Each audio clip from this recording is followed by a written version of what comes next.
Deep in the forest, radio signals crackled repeatedly. "We're surrounded. Request immediate support." Absolute silence. No base responded. A seal gasped. "We're finished." Suddenly, a whisper echoed through the frequency, cold as the night. "I can see you." A bullet streaked through the darkness. An enemy soldier dropped. The entire team fell silent.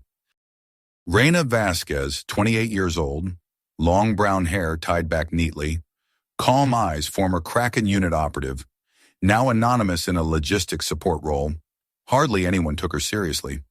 At the forward base, SEALs and Marines often mocked, "Female sniper? Hilarious. Keep her in storage where she belongs." Reina remained silent, just focused on cleaning her old Barrett .50 caliber rifle.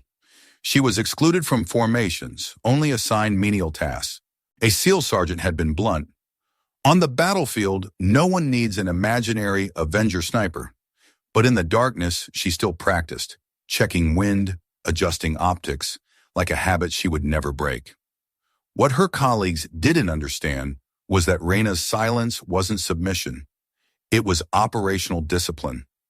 She had learned in environments where unnecessary noise could compromise missions and cost lives. Her exclusion from active duties wasn't career limitation. It was cover that allowed her to maintain readiness, while avoiding the scrutiny that came with her true background. The old Barrett .50 she meticulously maintained wasn't just equipment, it was a precision instrument that she had used to save lives in conditions that officially never existed. Her daily routine of cleaning and adjusting the rifle wasn't obsessive behavior. It was operational preparation. Every component had to function perfectly because, when the moment came, there would be no second chances. The mockery she endured from elite units like the SEALs wasn't just about gender bias. It was about assumptions people made when they saw someone in a support role, rather than recognizing the expertise that might be hidden in plain sight. During quiet hours, Reina would unconsciously calculate distances, wind patterns, and trajectory adjustments. These weren't training exercises. They were muscle memory from operations where such calculations had meant the difference between mission success and catastrophic failure. Her colleagues saw her solitary practice sessions as antisocial behavior. They didn't recognize it as the behavioral pattern of someone who had operated alone in hostile territory, where self-reliance wasn't just professional preference, but survival necessity. The notebook she carried contained more than just maintenance records. It held environmental data, ballistic calculations, and operational notes that reflected expertise developed in classified programs that most people didn't know existed. Her patient acceptance of dismissive treatment came from understanding that respect earned through action was more valuable than respect demanded through reputation. She was waiting for the moment when her capabilities would speak louder than her critics. A young teammate later recalled, "I once saw her standing alone in the yard, writing in a small notebook, recording distances, wind directions, and numbers no one understood. I thought she was eccentric. Later I learned that was how she calculated each bullet." That night, a SEAL team was sent deep into the forest to track insurgents. Reina's name wasn't on the deployment list. At the base, some people whispered, "I heard she once belonged to Kraken unit, but why did she disappear?" The SEAL team advanced into the forest, suddenly falling into an ambush.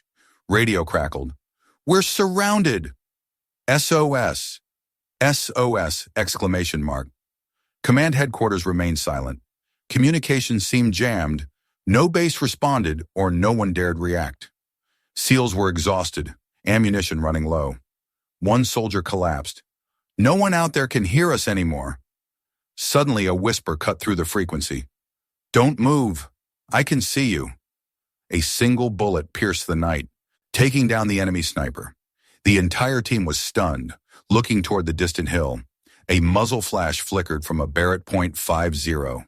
The clue emerged. That rifle. Only Reina had been quietly maintaining it. What the SEAL team was experiencing wasn't luck or coincidence. The precision of that first shot revealed expertise that could only come from extensive experience with long-range precision shooting under combat conditions. The whispered communication over their frequency demonstrated technical knowledge of their radio protocols and tactical understanding of their situation that suggested familiarity with special operations procedures.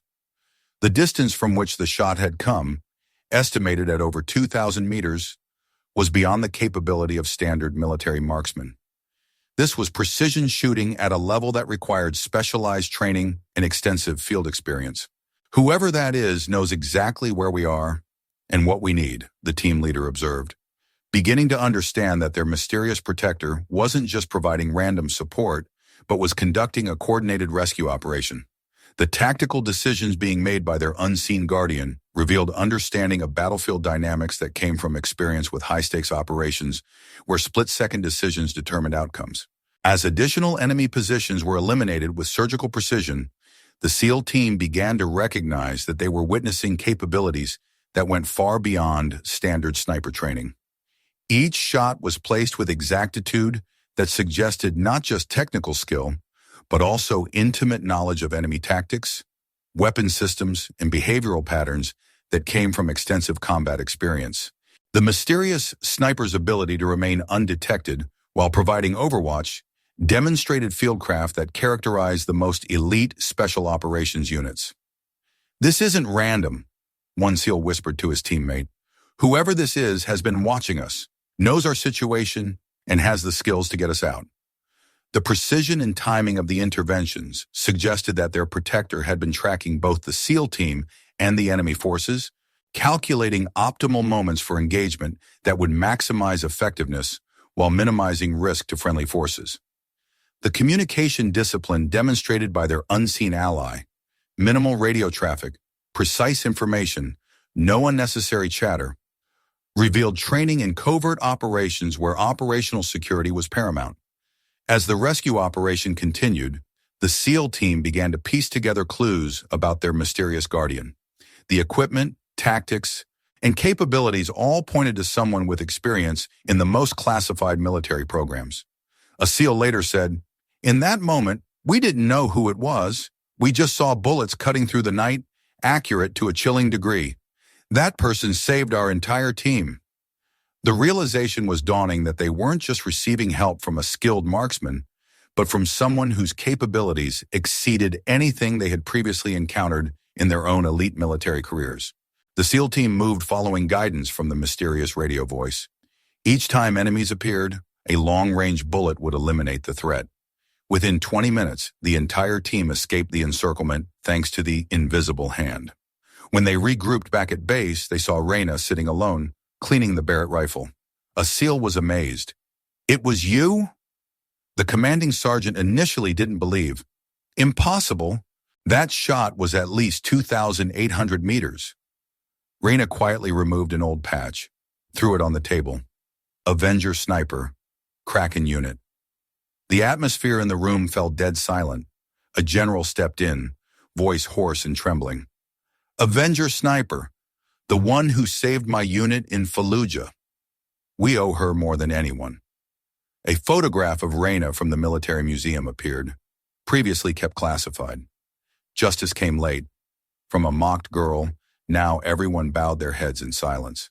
The revelation transformed everything about how the base understood what they had witnessed. This wasn't a support soldier who had gotten lucky with a rifle. This was one of the military's most legendary snipers who had been hiding in plain sight. Avenger Sniper wasn't just a call sign. It was a legend in special operations circles. Stories circulated about impossible shots made under combat conditions, about missions where a single marksman had changed the course of entire operations. The Kraken unit patch that Reina had revealed wasn't just military insignia. It was evidence of service in the most classified special operations program in military history, where operatives undertook missions that officially never happened. The general's emotional recognition wasn't casual acknowledgement. It was personal testimony from someone whose life had been saved by Reina's precision shooting during one of the most dangerous operations of the Iraq War. "How many others have you saved?" the SEAL team leader asked, beginning to understand that tonight's rescue wasn't an isolated incident, but part of a pattern of service that had been hidden from official recognition. Reina looked at him with those calm eyes that had seen too much combat. "Enough." Her simple response revealed the psychological burden that elite snipers carried. Each successful shot had saved friendly lives, but had also taken enemy lives. creating a weight that few people could understand. The 2,800-meter shot that had initiated tonight's rescue wasn't just exceptional marksmanship. It was one of the longest confirmed kills in military history, achieved under combat conditions that would have broken most people. Her ability to coordinate the entire rescue operation while maintaining shooting positions demonstrated tactical expertise that went beyond individual marksmanship to encompass battlefield command and control capabilities. The museum photograph that was now revealed showed Reina in full Kraken unit gear, surrounded by equipment that represented the pinnacle of military precision shooting technology. But perhaps most telling was the date on the photograph. It had been taken during operations that were still classified at the highest levels of military security, in locations that officially didn't exist on any map. "Why did you leave active service?" someone asked. Reina was quiet for a long moment. "Because I wanted to save people without having to kill so many others." Her confession revealed the ethical complexity of elite military service. Despite her extraordinary capabilities, Reina had chosen to step away from active operations, seeking a way to serve that didn't require constant lethal force. The choice to work in logistics hadn't been career limitation. It had been intentional transition to a role where her skills could be available for defensive operations while allowing her to distance herself from offensive missions. Tonight's rescue had forced her back into the role she had been trying to leave behind, but it had also demonstrated that some capabilities couldn't be permanently retired. The SEAL team's expressions reflected more than gratitude. They were experiencing awe at having been rescued by someone whose achievements had become part of military legend. As word spread about Reina's true identity, the entire base began viewing her with the respect that her service had always deserved, but had been hidden by classification requirements. The mockery that had seemed harmless revealed itself as ignorance of sacrifice that had protected countless lives over years of classified operations. Reina's quiet acceptance of their previous ridicule demonstrated grace under pressure that spoke to character forged through experiences that few people could survive. After the battle, rumors spread throughout the base. "Avenger sniper is real. She's among us." No one dared mock Reina anymore. Instead, many young soldiers sought her out, asking her to teach shooting techniques. Reina didn't boast, just said, "Learn to observe before you pull the trigger. Because a bullet doesn't just take a life, it decides the lives of your teammates." One morning, Reina disappeared from the base, leaving behind her small notebook with hundreds of wind and distance calculations. The last note simply read, "If tomorrow I'm not here, live better than today." The community changed. Soldiers began treating each other kindly, no longer looking down on anyone in the unit. The transformation rippled through the entire military culture at the base. Reina's revelation had demonstrated that the most critical expertise often belonged to the most overlooked people, and that assumptions about capability could have life or death consequences. Her approach to teaching younger soldiers revealed the philosophy that had made Kraken unit so effective. She didn't just share techniques. She instilled the mindset that made precision shooting possible under extreme pressure. The notebook she left behind became a treasured resource, studied by marksmen who understood they were learning from calculations made by one of history's most accomplished snipers. Her final message about living better each day captured the ethical foundation of her service. Despite her capabilities in warfare, Reina measured success by the positive impact she could have on others' lives. The respect she now commanded wasn't just about her marksmanship achievements. It was recognition of sacrifice, of service performed without expectation of recognition, of choosing duty over personal advancement. Training programs throughout the military began incorporating techniques that Reina had developed, though her name remained classified. Her innovations in long-range precision shooting became standard doctrine, studied by instructors who understood they were implementing methods created by a legend. The base established informal mentorship programs where experienced personnel shared knowledge with newer soldiers. Inspired by Reina's example of using expertise to elevate others rather than advance herself. Her departure, while mysterious, was consistent with the operational security that had always surrounded her service. Even in leaving, she protected both her own safety and the classified nature of her background. 6 months later, when another crisis emerged requiring precision marksmanship, the soldiers Reina had trained performed with excellence that honored her legacy.